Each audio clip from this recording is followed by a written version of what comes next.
Assalamualaikum warahmatullahi wabarakatuh. Bismillahirrahmanirrahim. A'udzubillahi an akuna minal jahilin. Saudara sekalian, kali ini kita akan mempelajari unsur-unsur isim. Isim atau ismun atau ism biasa kita terjemahkan menjadi kata benda, ya.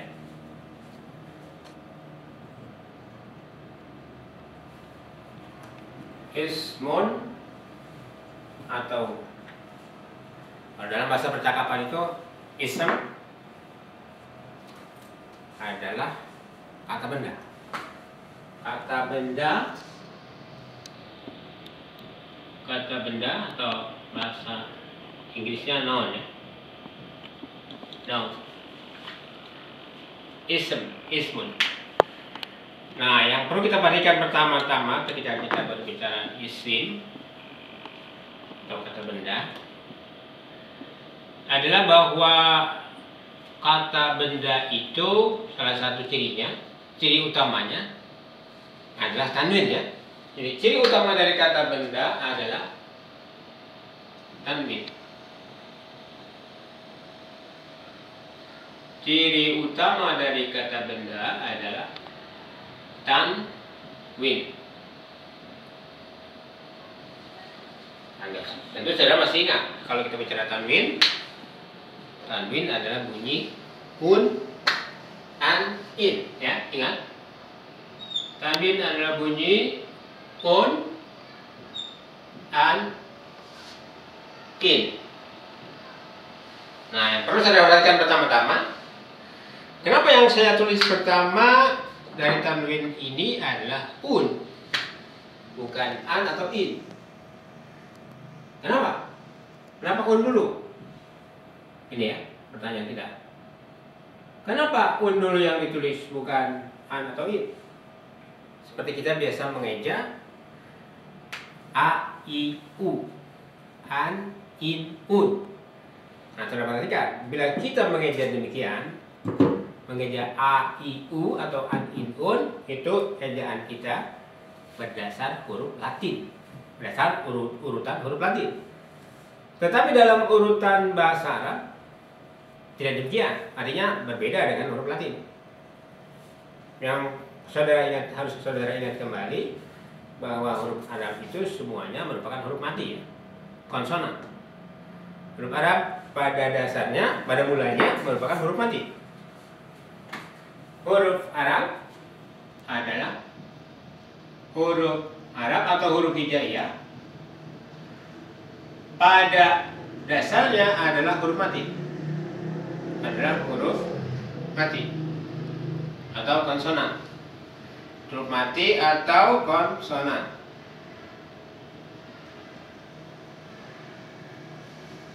Jadi dalam huruf Arab tidak ada huruf vokal. Nah, kemudian vokalisasi, cara untuk menghidupkan huruf mati itu adalah dengan memberi harakat. Cara untuk menghidupkan huruf mati itu dengan memberi harakat. Memberi harakat. Harakatun. Harakat terdiri dari u atau un, kemudian a atau an, selanjutnya i atau in, ya. Jadi harakat, satu harakat, dua harakat, satu harakat, dua harakat, satu harakat, dua harakat. Yang ini namanya doma, yang ini domatain. Domatain artinya dua doma. Yang ini fathah, satu fathah, satu harakat. Nah, ini harakatnya dua, fathatain, dua fathah. Ini kasrah, satu kasrah. Ini kasratain, dua kasrah. Nah, jadi ingat kembali bahwa yang pertama itu u atau un, bukan A, kalau kita kan A, I, U ya. Kalau huruf Arab hijaiyah itu dimulai dari U. Terutama kita menyebut kata benda. Kata benda itu pada awalnya aslinya sebelum digabung dengan kata-kata lain dalam kalimat, pada aslinya adalah berbunyi un ya. Un. Berbunyi un, ingat ya. Atau kalau nanti dihubungkan dengan teori nahu, bunyi un itu adalah marfu ya, ingat ya. Marfu un, mansub an, majrur in. Ini pernah kita pelajari ya. Tapi saya katakan, saya pernah berjanji pada Anda bahwa apa yang saya sebut dalam pelajaran terdahulu akan sering diulang. Untuk apa? Ya, supaya semakin memantapkan ingatan Anda ya. Ya, jadi kembali perhatikan, bunyi yang pertama kata benda itu adalah un.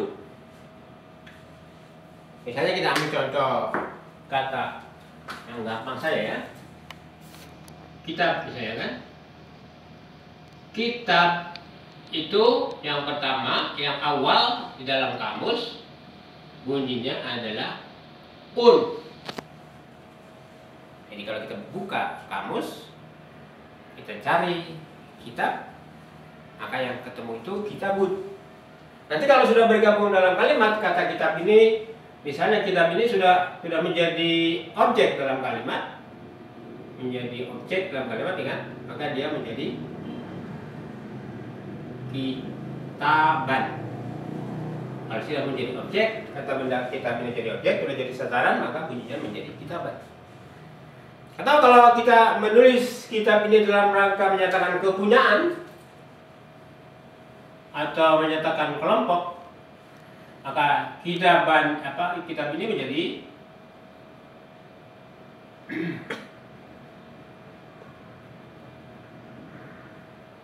kitabin. Ingat, kita harus mengusutnya dari yang pertama ya, dari bentuk pertama. Karena bentuk pertamanya adalah ini kitabun, maka perubahan yang pertama itu adalah dari kitabun menjadi kitaban. Kemudian perubahan yang berikutnya dari kitabun bisa menjadi kitabin. Saya ulangi. Bentuk awal kata benda itu bertanda tanwin domah ya, domatain. Dua doma. Un. Berikutnya bisa berubah menjadi an kalau dia menjadi objek. Kemudian ketika menyatakan kepunyaan atau menyatakan kelompok, menyatakan bagian dari satu kelompok, maka bisa menjadi kitabin, berubah menjadi kitabin. Misalnya kalau kita tambah min di sini ya, kalau pada kitabin ini sebelumnya didahului dengan kata min kitabin, maka artinya kitab ini adalah min kitabin ini adalah bagian dari satu kitab, bagian dari kitab. Ya, atau berasal dari kitab, min kitabin ya. Tidak bisa, kalau ada min tidak bisa menjadi kitaban atau kitabun. Karena min ini membuat kata benda bertanda kasrah ya, atau istilahnya membuatnya menjadi majrur kalau dalam istilah nahwu ya. Nah, itu yang pertama. Kemudian, nah ini coba saudara perhatikan. Demikian juga dengan harakat. Jadi harakat yang pertama berlaku pada kata benda adalah ini ya, tanwin un ya. Jadi kalau tadi saya katakan kata benda itu berbunyi un, an, in, maka otomatis tanda pertama, harakat yang pertama adalah u atau un, kemudian a atau an, kemudian i atau in. Nah, saudara perhatikan. Ini harakat. Jadi harakat itu ada tiga. Harakat itu ada tiga. Dhamma, fathah, kasrah. Kok tiga? Kemudian kan di dalam, kalau kita belajar huruf Arab, belajar bahasa Arab, belajar huruf hijaiyah, belajar kata-kata bahasa Arab, kan di samping ada u, un, a, an, i, in, itu kan ada tanda mati. Yang kita sebut tanda mati, yaitu tanda sukun. Tanda sukun. Coba saudara perhatikan.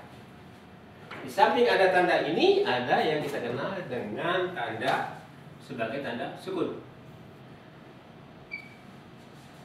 Nah, ini perlu saudara perhatikan bahwa di dalam ilmu bahasa ternyata sukun itu bukan harakat. Yang namanya saja sudah sukun. Sukun ini kalau kita buka kamus, sukun ini adalah apa? Sukun ini kalau kita buka kamus adalah didul harakah. Sukun ini adalah didul harakati. Didul harakah. Apa didul harakah itu adalah lawan dari harakat. Jadi sukun itu lawan dari harakat. Loh, kenapa sukun disebut lawan dari harakat? Karena fungsi sukun adalah membatalkan fungsi harakat. Fungsi sukun adalah membatalkan harakat. Bisa diperhatikan kalau kita kaji misalnya dari arti kata harfiahnya ya. Harakah ini berarti pergerakan. Pergerakan. Gerakan atau pergerakan. Pergerakan.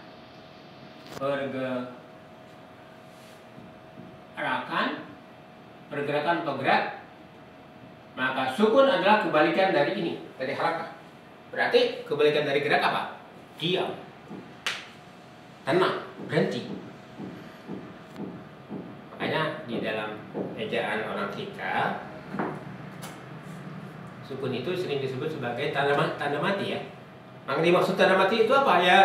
Tidak berfungsinya harakat. Kalau harakat itu menggambarkan gerak, dinamika, maka sukun itu berhenti, tenang, diam. Jadi kalau kita mengacu pada kamus Al-Mujid misalnya, sukun ini adalah didul harakah, lawan harakat, kebalikan dari harakat. Kenapa dikatakan kebalikan? Karena kalau harakat berarti gerak, sukun berarti berhenti. Sukun berarti berhenti ya. Sukun. Tulisannya seperti ini.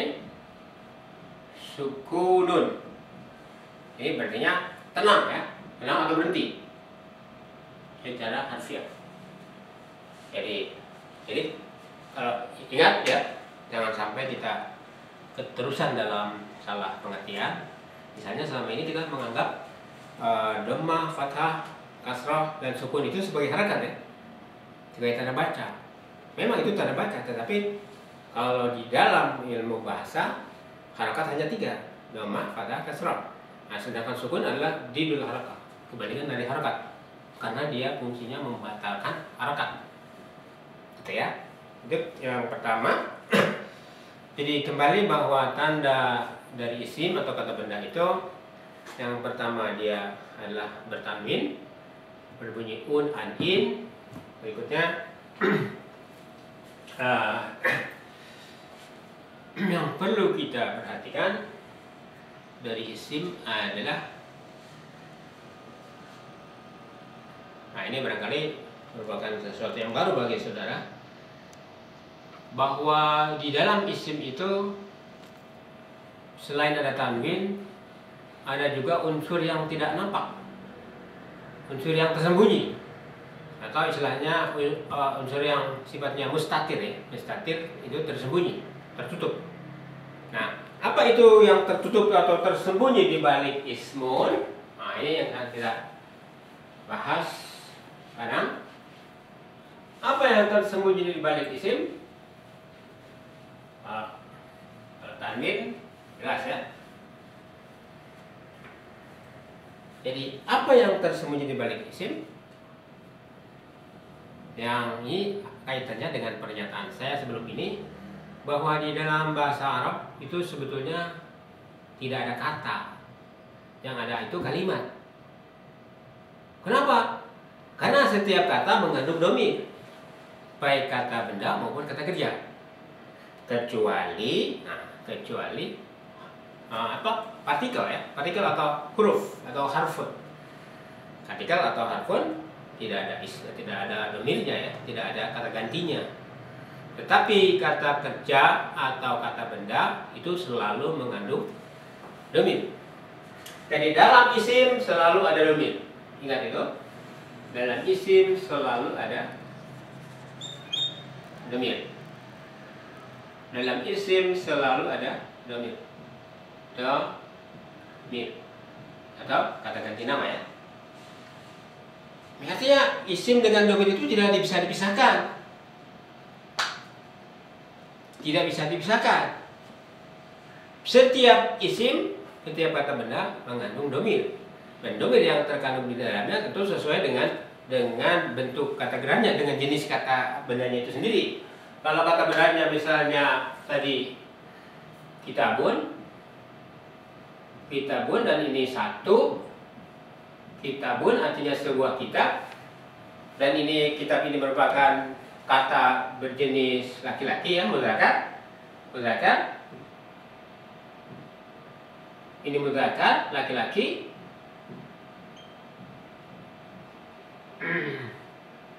Maka otomatis domir yang terdapat atau tersembunyi di balik kitab ini adalah apa? Huwa. Dengan kata lain, ketika kita menyebut kitabun, lengkapnya adalah huwa kitabun. Kalau kita mengingat bahwa di dalam setiap kata ada domir, baik kata benda maupun kata kerja. Nah, di samping domir juga di dalam kata benda itu terkandung ismul isyarah atau kata penunjuk ya, kata tunjuk yang sesuai. Kalau misalnya kitabnya ini terletak di tempat yang dekat, maka kata tunjuknya adalah apa? Ada, misalnya kalau dia dekat, ada. Kalau dia jauh, maka apa? Ada. Kalau jauh, apa? Dalika.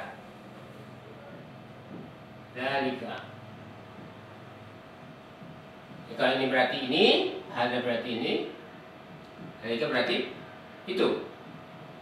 Nah, ini perhatikan. Jadi di dalam kata benda selalu ada domir sesuai dengan jenis kata bendanya, apakah laki-laki atau perempuan. Kemudian juga dalam kata benda itu ada isim isyarah, kata penunjuk atau kata tunjuk. Itu juga sesuai dengan jaraknya, apakah dia dekat atau jauh atau dekat. Nah, kalau kitabun domirnya huwa, misalnya kitabun ini kita bikin menjadi bentuk perempuan ya. Dari mudzakkar misalnya kita bikin menjadi muannas. Kitabun dari mudzakkar menjadi muannas.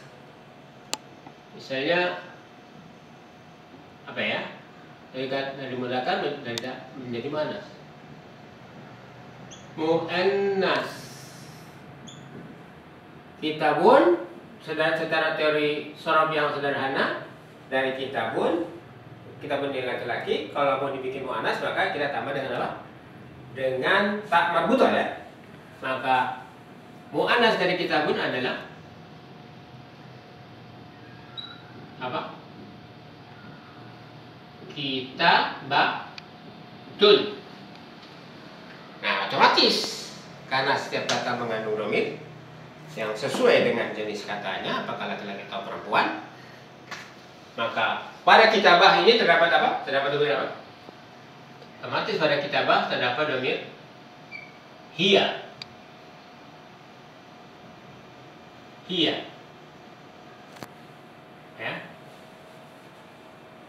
Nah, kemudian kata tunjuknya tergantung jauh dekatnya. Bila dekat kita sebut, kita tunjuk dengan kata hadihi. Bila jauh dengan tilka ya. Tilka.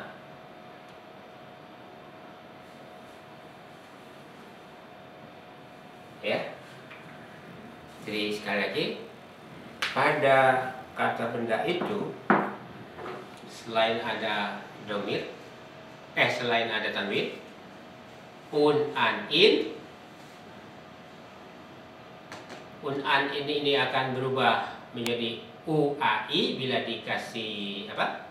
Bila dikasih kata sandang, ya, kata sandang pemasti. Jadi an tadi bisa jadi uai bila diberi kata sandang pemasti yaitu al.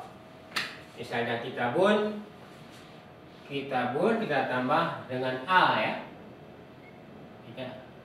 Jadi kitabun ditambah al,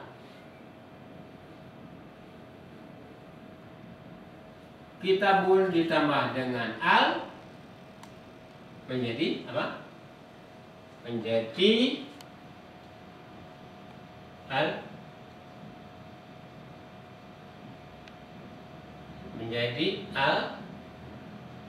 Alkitabu ya. Jadi sudah kita sudah pelajari sebelum ini. Jadi kata benda bila diawali dengan al, diberi kata sandang al, kata sandang pemasti al, maka dia dari kitabun menjadi alkitabu. Nah, satu juga yang perlu saudara catat, ada para ahli bahasa umumnya, ini saya kurang mengerti. Mengapa mereka beranggapan bahwa dalam bahasa Arab tidak ada kata sandang tidak pasti? Misalnya kalau di dalam bahasa Inggris ada dan n, nah ya. Kalau di dalam bahasa Inggris ada dan n,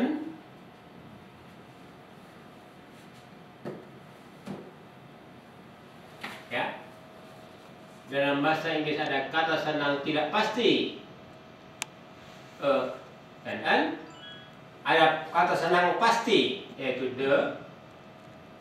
Nah, di dalam bahasa Arab kata mereka al tadi setara dengan the. Al tadi setara dengan the. Tetapi kata mereka dalam bahasa Arab tidak ada kata sandang yang tidak pasti. Berarti tidak ada ini. Tidak ada dan n. Nah, ini mereka lupa ya. Mereka lupa bahwa tanwin itu justru mengisyaratkan pengertian dan n. Nah, pengertian dan n yang saya katakan sebelum ini, bahwa tanwin itu bisa berarti menyatakan satu, sebuah, seorang, sekelompok, sekumpulan, sejumlah ya. Itu pengertian terkandung dalam tanwin. Nah, kemudian yang juga membuat saya heran itu para ahli bahasa mengatakan bahwa di dalam bahasa Arab itu tidak ada yang setara dengan kata kerja bantu. Dalam bahasa Inggris misalnya mereka mengatakan bahwa dalam bahasa Arab itu tidak ada is, tidak ada yang setara dengan is atau kata kerja bantu lainnya ya. Kalau jelas yang saya temukan di internet itu ada seorang pengajar bahasa Arab yang mengatakan bahwa di dalam bahasa Arab itu adalah apa? Dia bilang lack of is ya, lack of is, kurang is atau tidak ada isnya. Padahal, nah, kalau tadi kita memahami bahwa di dalam kata benda itu ada, dalam setiap kata benda itu ada dhamir.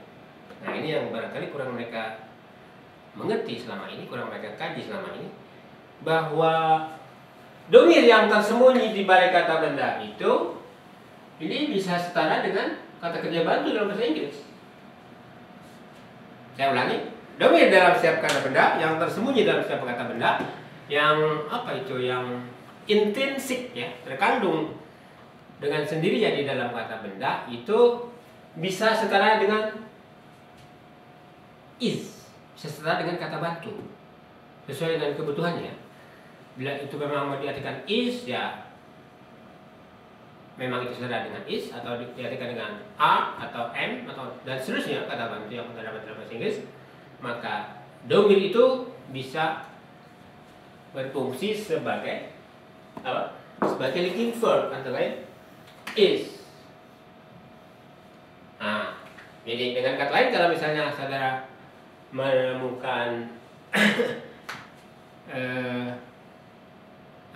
misalnya kalau kita menemukan kalimat dalam bahasa Arab itu misalnya al-iman huwa, maka al-iman misalnya kan, al-iman misalnya al-imanu huwa titik-titik. Nah, kata-kata al-imanu huwa itu adalah jawaban dari pertanyaan ma huwal iman. Saudara perhatikan dalam pertanyaan mahwal iman, huwa itu adalah domir dari al-iman ya. Huwa itu domir dari al-iman yang semula tidak dimunculkan, tapi untuk kebutuhan tertentu maka huwa itu dimunculkan. Bisa saja pertanyaannya diperpendek menjadi mal iman, bisa ya. Tetapi karena ingin menekankan, maka huwanya dimunculkan, ma huwal iman, maka jawabannya otomatis al imanu huwa. Nah, saudara perhatikan, kata huwa ini bisa setara dengan is, ya. Kata huwa ini bisa setara dengan is. Jadi al imanu huwa titik-titik, kalau dibawa ke dalam bahasa Inggris al imanu is, atau kalau iman diartikan faith, faith is, ya. Jadi jelas bahwa domir itu pada saat tertentu, pada gilirannya bisa setara dengan linking verb dalam bahasa Inggris, kata kerja bantu ya dalam bahasa Inggris. Itu berikutnya saudara. Ya, coba kita perhatikan. Bila kita bandingkan bahasa Arab dengan bahasa Inggris, mari kita bikin perbandingan kecil ya. Saya bikin perbandingan kecil antara bahasa Arab dengan bahasa Inggris. Ini bukan mau sok-sokan ya, cuma untuk menjelaskan saja. Jadi saya juga ingin pesankan kepada Anda, ketika kita mempelajari satu bahasa asing,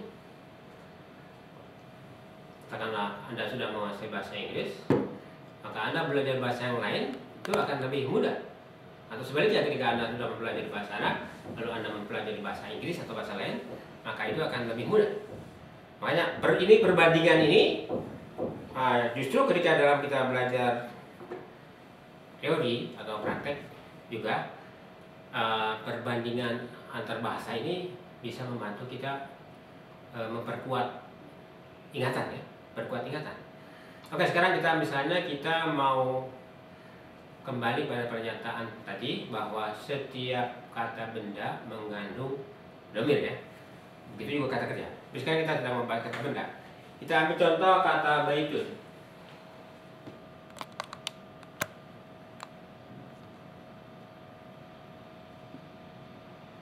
Baitun. Baitun ini sebuah rumah. Baitun sebuah rumah. Nah, kalau kita ingat bahwa di dalam kata benda ada domir, ada kata ganti, maka kata ganti yang cocok untuk baitun itu apa? Misalnya huwa. Kemudian selain ada kata ganti, dalam kata benda juga ada kata penunjuk. Misalnya kata yang cocok untuk menunjukkan jarak dekat, misalnya rumah ini ada di tempat yang dekat, maka kita katakan hada. Kita gunakan hada. Kalau misalnya kata tunjuknya jauh, agak jauh, maka kita gunakan kata dalika. Jadi yang saya maksud di sini, dalam kata baitun itu pada hakikatnya terkandung domir huwa dan kata tunjuk yang cocok dengan posisinya dari kita. Kalau dia dekat kita gunakan hada, kalau agak jauh atau jauh kita gunakan dalika. Nah, ini kalau diterjemahkan ke dalam bahasa Indonesia, maka urutannya seperti apa? Coba kita lihat. Kalau kita terjemahkan ke dalam bahasa Indonesia, urutannya bisa terbalik, tapi kalau kita bawa ke dalam bahasa Inggris, ini urutannya bisa hampir sama ya. Coba kita lihat. Misalnya, enggak, sama-sama terbalik ya, sama-sama terbalik. Jadi kalau misalnya kita bawa ke bahasa Indonesia, kalimatnya menjadi, kalau kita gunakan dalika, berarti itu, kalau kita kan hada, jadi ini, huwanya menjadi adalah. Huwanya menjadi adalah. Walaupun arti awal arti asli, pengertian asli dari huwa itu adalah apa? Pengertian asli dari huwa itu adalah apa? Tidak ingat? Pengertian asli dari huwa itu adalah dia ya. Dia laki-laki. Nah, ini kenapa kita menggunakan huwa? Menggunakan huwa baitun itu karena baitun dianggap laki-laki, kata laki-laki. Jadi tapi kalau dihubungkan dengan teori bahasa Inggris bahwa di dalam bahasa Inggris ada linking verb, ada kata kerja bantu, maka huwa ini setara dengan is ya, atau dalam bahasa Indonesia adalah. Jadi kalau diterjemahkan ke dalam bahasa Indonesia, ini atau itu adalah sebuah rumah. Sebuah rumah.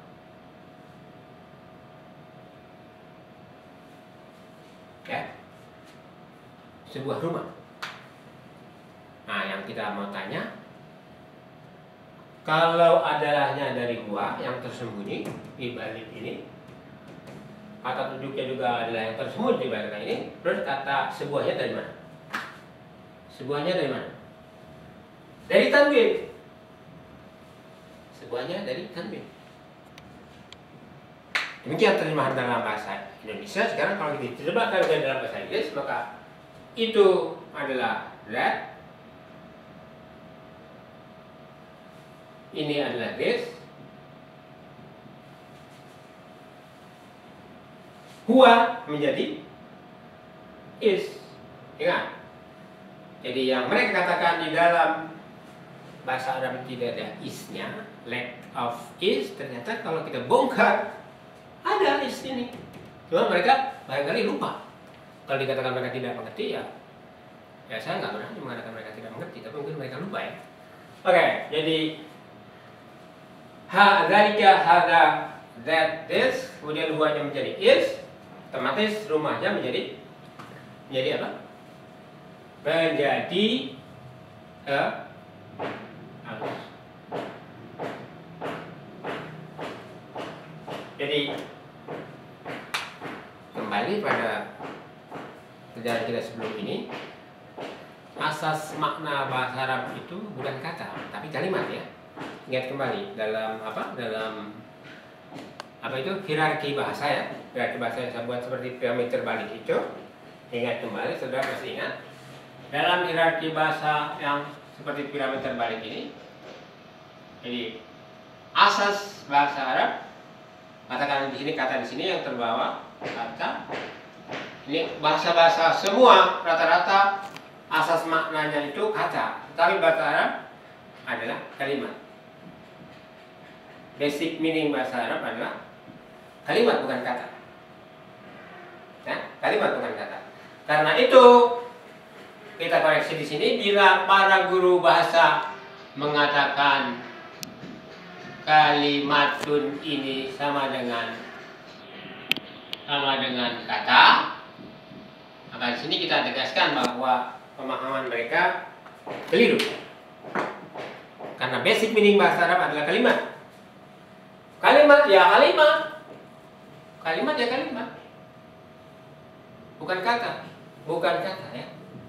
Kalimat ya kalimat, bukan kata. Karena sinonim dari kalimat ini apa?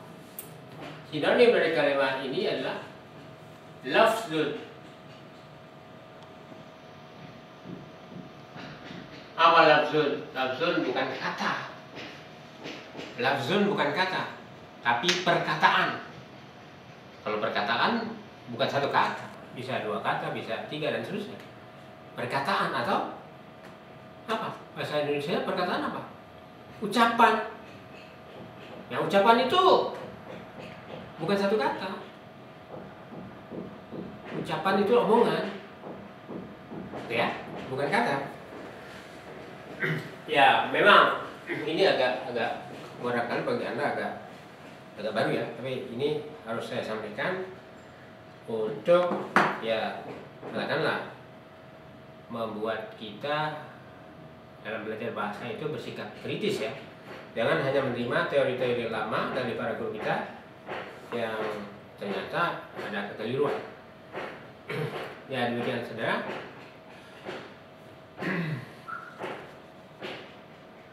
Tentu Anda bertanya, kalau baitun ternyata bisa bermakna satu kalimat, yang berarti itu adalah sebuah rumah, atau that is a house, atau ini adalah sebuah rumah, atau this is a house. Kenapa hanya ditulis baitun? Kan begitu pertanyaannya. Kenapa hanya ditulis baitun? Jawabannya seperti yang saya sampaikan sebelum ini, bahwa di dalam bahasa Arab itu ada satu dalil, satu prinsip yang berbunyi fasahatul kalam al-ma'lum mahdhub. Saya ulangi, fasahatul kalam al-ma'lum mahdhub. Dalil ini biasa disampaikan di dalam pelajaran balaghah ya, tapi sebenarnya berlaku untuk semua pelajaran bahasa Arab. Mulai dari kajian kata, mulai dari kajian isim, kajian fi'il dan seterusnya. Dan di dalam ismun itu ditulis satu tekniknya, verbalnya seperti satu kata, tetapi ada yang mahdhuf, ada yang dibuang, yang dihilangkan. Akhirnya dihilangkan dari ucapan, tidak diucapkan, dihilangkan dari tulisan, tidak ditulis. Atau bahasa Arabnya itu la apa? La tuntab, tidak diucapkan, malah tuktab, tidak ditulis. Nah, itulah prinsip yang perlu dipahami ketika kita mempelajari bahasa Arab.